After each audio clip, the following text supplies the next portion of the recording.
Hey, what's going on today? So, just a quick update since I have a moment or two. Big news, really. I got my very first shop card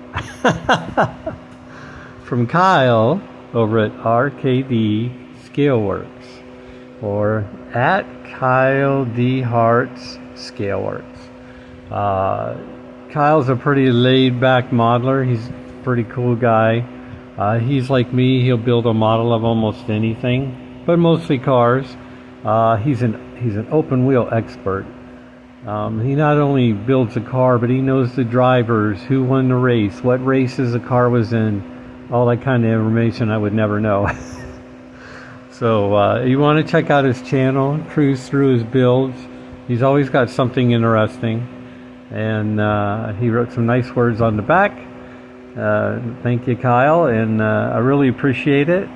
And this is the very first one, which I'm going to mount here on the board for now. I'll eventually make some room, but we're going to put him right there. So he's right there. Actually, he's right next to Bill Maverick. Because I met Bill Maverick at a racetrack one day. He owns a little red wagon. He's sitting right there. So that's after I met him and talked to him, and then I took some pictures of his truck. So Kyle, you're all set right there. Another thing I worked on was, I had mentioned before, I'll point this down. Another thing I had mentioned was I was having an issue trying to get maybe locate this dashboard. And what I had done, and this is, I'm saying all this because you may not have seen the previous videos. So inside here, I use like a carbon fiber, it's like a sticker. And I used that to cover up, because I modified this interior tub. So I covered that up because there really wasn't much of a door panel in there. So I did that to make them look good. And when I did that, unbeknownst to me, I didn't realize that I had covered up the hole where the dashboard goes in. And then I happened to look at the instructions. The conflict was that I thought these nubs here on the dashboard were wrong, because it looked like the dash insert where the holes were square, but what had happened was when I put that material in, I covered up part of the hole. So in all fairness to Revell, I was looking at the instructions when I was trying to figure out a better way to get the dash in there, and I noticed that it is angled just like the end of the tab there on the dashboard. So I took out my hobby knife and cut that out of the material that I had put on the door, and I did that on both sides, and the dashboard was more or less went in fine. I wouldn't say it was like a really tight fit or anything like that. There is a little play, but it fit much better than me trying to get it force it in the way before. And I just wanted to bring that out in case somebody was building this kit, and also, you know, just in fairness to say it wasn't anything that Revell did, it was something I did. So right here, when I cut the material away, the dashboard went in there fine. But this is actually, the dash is pretty much, and the interior tub is pretty much done. And I'm still working on that truck, but that's not what the video is about. I am working on the BMW Nazca M12. All I've got done so far is the engine, and a lot of days like today it's raining, so I paint outside, so I won't be painting anything, at least with spray paint today. I did do some work on the engine just by brush painting, but there's not going to be any spray painting today. Okay, on the this is funny, on the Fujimi BMW, I did put the decals on it. Not all of them, because some of them I need to add more parts and then put the decals on. But I wanted to get those started. And I'm going to be putting some parts on the inside. So I just thought it would be easier to locate the decals now, only with half the parts on there. So that's what I did. So my left hand side of my brain let me put on the masks. And from the instructions, I'll see if I can show you.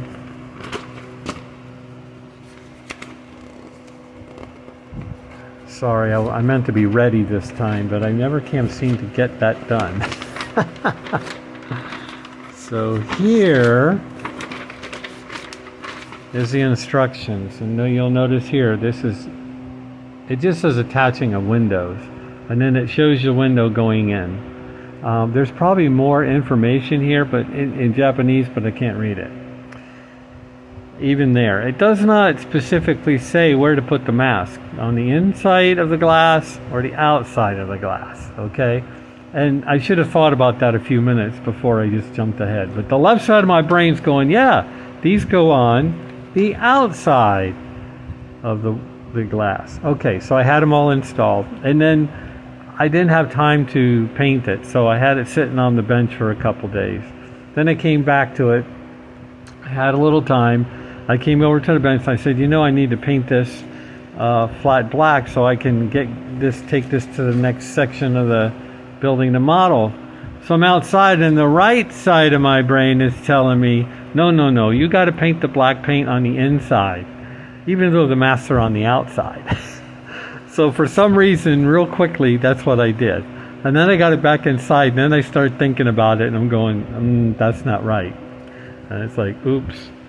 So long story short, I was able to get the mask back off.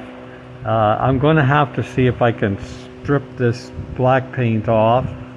In the past, trying to get Tamiya paint off of raw plastic, I've never been able to do it. I've used everything from brake fluid to different cleaners to whatever, and something happened. The paint stains the plastic.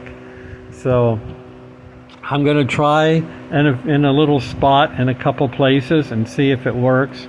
And if not, then the only option is to install the window. And you just won't see the interior because there's not much I can do about it. So that's what happens when one side of your brain's not talking to the other and you're tired and you're in a hurry and doo-doo happens. So, but I'm not disappointed. It was my fault. Just life gets in the way sometimes, and sometimes you just, like me, because you're pressed for time, sometimes all you have to do is slow down and look at the instructions twice and think about something for a minute or two before you just jump in there and shoot some paint. The other thing I have is I have this little kit here. This is a snap together. I had bought this kit a year or two ago. It's made by MENG, M-E-N-G. So I had seen this kit, the box. I had seen the box, and it looked kind of interesting, and it reminded me of a friend of mine. So I bought it just because it looked like her, even though it was in a spacesuit. So I thought it was cool. I thought she would like it because she's an outgoing person, and I thought she would like it. So by coincidence, the other day I was speaking with her, and she mentioned that she might be doing some work for NASA. I was like, okay, that's cool. And I said, I have a model for that. And of course she said, well, you have a model for everything. But I had bought this, like I say, a year or two ago. I had just never got around to assembling it and giving it to her. But since she had mentioned that, I decided I'd better go ahead and build it and jump on it, and then I can give it to her. But I really liked the way it came out. It was very simple. Just I did paint it. It was colored in red plastic and black plastic, and the eyes and eyebrows and stuff like that were rub-ons. Very unusual for a model kit, but they worked.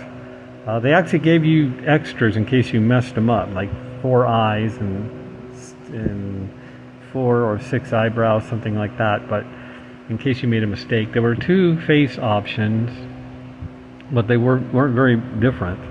So I used this one because it looks more like my friend. And then the arms move. You can move the arms and legs. You can pose it a little bit, and has a backpack on the back. And like I say, I painted it with Tamiya paints, and it came out good. It's cute. You know, it is what it is. It's about maybe 3.5, 4. No, it's about 4 inches high. I don't have a ruler handy, but let's say it's 4 inches high. But anyway, that was a quick build. Between painting it and assembling it, and I had to wait till the paint dried because you're pushing parts together, and you want to make sure that paint is really dry, or you're just going to be pushing your fingerprints all over everything, because you do have to use a little bit of force. But anyway, so that's what I've been working on. That's it's sort of a bench update. Actually, it could be a bench update because I've mentioned all the models I'm working on. But I haven't done anything to the truck. I did paint the front bumper, and I don't know what's holding me up now. Is I just wanted to make the video about the dashboard, and then I'm going to work on getting this inside there and getting it into place where it belongs, and making sure all that works. Once all that works, I will put the engine in the frame and go from there. And there's not a lot of parts left to get it done. I don't know if I'm going to add extra parts to it. What I'm going to make a tonneau cover for the bed. I'm positive of that. I have to make that. I have to cut the hole in the hood, but I have to have the engine installed to properly measure the hood and where I want to cut the hole. So, but that won't be long till that's done. But I'm not in a hurry because I have till the end of the year, so I still have 3 or 4 months on that. And I'll have to solve the problem on the glass for the BMW. And that's about it. I might actually start another kit because some of these things, without not being able to paint, I get a little stir crazy. So I need to work on something or something where I can just paint some parts. Once again, I want to say thanks to Kyle for the very first card, and I really appreciate it. And that's it. I'll catch you next time. Later.